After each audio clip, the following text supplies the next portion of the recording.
Not every project is easy, and this one was a comedy of errors.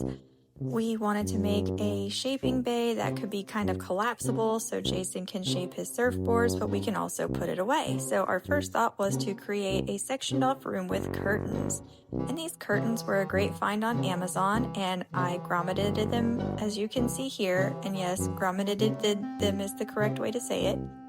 And we hooked them up to these racks up on the ceiling. That part was fairly easy, but the problem was I didn't have enough, so then I had to wait a couple more days to get more curtains on Amazon.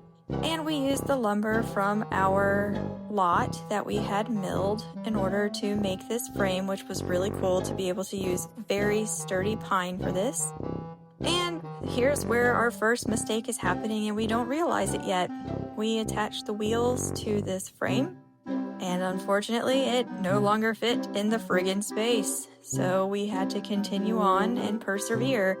And we've just decided to flip the wheels in, and look at that, it worked. Or so we thought.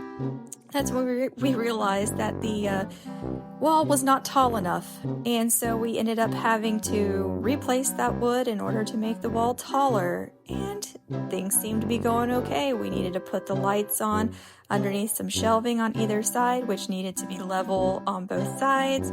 And it was looking all right from this point forward. Or so we thought.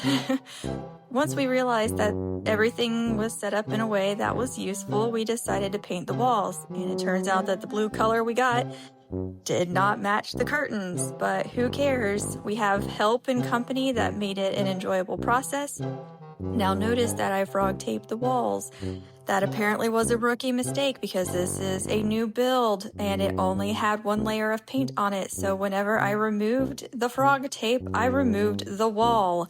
So now I have to spackle some walls, which is fantastic. But look at this. This is looking pretty good and I'm pretty happy with how it turned out.